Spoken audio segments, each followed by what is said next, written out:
you most beautiful and most amazing top 10ers, I'm Rebecca Felgate, and today I am giving you some friendly advice as to where not to go in this crazy playground we call the internet. So big warning for you, the first 3 are safe for work, but the last 7, let's just say they're absolutely not. So, you've been warned. This is the top 10 websites you should never visit, and please, just don't go there. In at number 10, we have the world's worst website ever.com. I mean, does what it says on the tin. Warning, do not visit this website if you like nice, smooth, user-friendly, slickly designed websites, or if you're epileptic. The world's worst website ever is a pre-millennial looking nightmare. Ever wondered what websites look like before we figured out the internet? I would say check this out, but really, just save yourself. Don't. It's kind of horrible. So there's whimsically scrolling text, color words on retina burning backgrounds, clip art, rudimentary GIFs, and many flashing images. Although I have to say, in my opinion, they could have gone further with a mouse that trailed stars or hearts as you moved it. Anyone remember those? Great. Good times. Getting a little bit more serious at number 9, we have the death clock. So I don't care what kind of voodoo stuff some of you may believe in, but I refuse to believe that a computer-generated random response death clock can accurately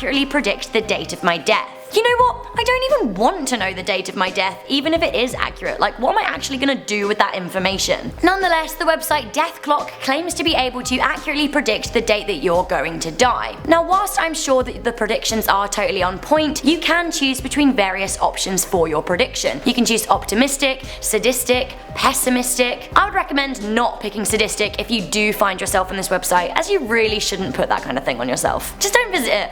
Don't do it. In at number 8, we have the Magic 8 Ball. So a lot like the Death Clock, the Magic 8 Ball pretends to be able to guide your life. So it's basically a lot like those 8 balls that you get in life, which you give a good shake and ask a question like, does he like me? And the ball gives you a whole load of sass. For example, sources say no, and all of your dreams are literally crushed. You shake again, and you get a completely different answer. So Ask 8 Ball Net is a lot like that, but a website. So you type in your question, hit enter, and it gives you the usual sassy 8 ball answer. It claims to be able to make your decisions easier, but if you need an 8 ball to make your decisions, you also need to check yourself. Also, it can get very, very creepy. For example, I asked if it knows where I live, and it said, it is certain. This next website also definitely knows where you live, and is sending someone to find you. Another little warning, guys, we're done with borderline acceptable stuff. Get ready for like the seriously creepy, freaky, sick, and vile stuff. In at number 7, we have Take This Lollipop. The website Take This Lollipop dares you to take a shiny blue, and I'm guessing raspberry flavored lollipop, which obviously you do because lolly. But by taking the lollipop, you share your Facebook details with the site. You're then greeted with a really creepy corridor, followed by an even creepier guy browsing your Facebook photo and messages. He's very sweaty for some reason or another, his fingers are kinda gross, and he seems to be getting a sick, tortured pleasure from creeping you. He then gets up and gets in his car, presumably to find you and creep you in real life.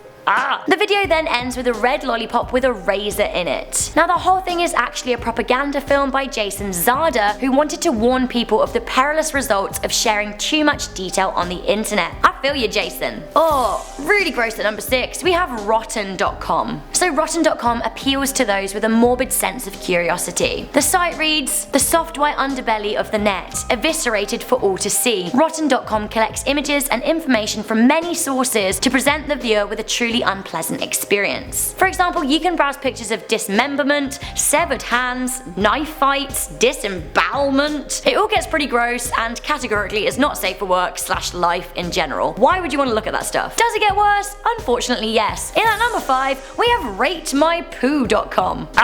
Okay, because I have to make this video, I had to go on some of these websites to tell you that you had to not go on them, and unfortunately, this is one that I really wish I had never seen. I'm not sure I'm ever gonna forget it. RateMyPoo.com is a website where you can literally do just that. Rate other people's poos and get them to rate yours. Basically, you take a picture of it, upload it, people can give it a score of 1 out of 10, and then you can do the same with other people's. Blah. So this both scares and confuses me, but I'm concerned that I know a few people who would actually really enjoy this site. Sick, sick, sick people. Oh, speaking of sick, I really actually now want to vomit, but I won't because I bet there's a website called Rate My Vomit and I just don't want to be on it. In at number 4, we have 4chan. So 4chan is generally a much darker and more anonymous version of Reddit. It isn't illegal per se, but it does get pretty dark and I would absolutely recommend that you steer well clear of it. On 4chan, anything goes, which is kind of the problem. You literally don't know what you're going to find. Someone may be leading a group of idiots into microwaving their new iPhones, whilst another will be posting a picture of a freshly murdered body, which is exactly what happened when a nut in Washington posted a picture of a woman he strangled in November 2015. So you don't actually need to go on there to see and do bad things. Not all 4chan users are the devil, but unfortunately the anonymity of the site has allowed for nude celebrity picture leaks,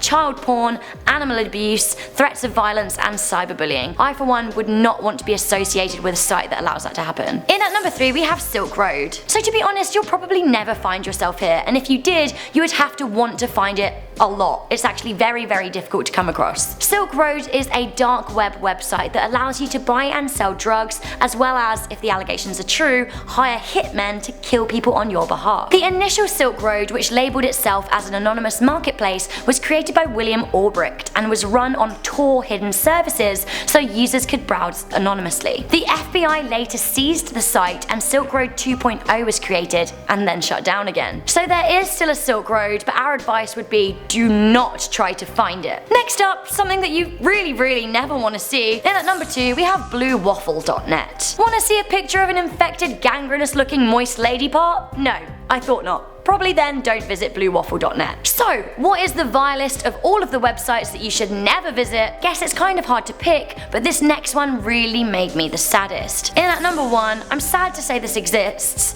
it's reddit.com/watchpeopledie. So this is totally sick, and what is worrying is that there are over 120,000 subscribed readers to this subreddit. Here is a place that users come to find video footage of people as they die. The number 1 rule of the subreddit is, I quote, "There must be a person, not an animal, actually dying in the link." Pretty self-explanatory. Moderators can and will remove posts at their own discretion if it's apparent that no one died in your submission. So one example of a post here is, "A man who was crushed in a scooter accident, his beating heart can be seen." What's also extremely disturbing is that you can also post requests as to the type of death you would like to see next. So ultimately, I find all of this a bit much, and I really don't think that any of you guys should visit any of these websites. They're not nice. Do you guys have any suggestions of websites that we should stay away from? Let me know in the comment section down below. Also, did you like this video? Let me know. Did any of you go on the sites? Actually, don't tell me. I don't want to know. I don't want to glorify that kind of thing. I'm Rebecca Felgate. This has been Most Amazing Top 10. Let me know what top 10 video you want me to film next, but for now, make sure you give this video a good thumbs up if you liked it, share it with a friend if you think they'll be interested, and most importantly, make sure you're subscribed to Most Amazing Top 10. And I will see you honeys next time.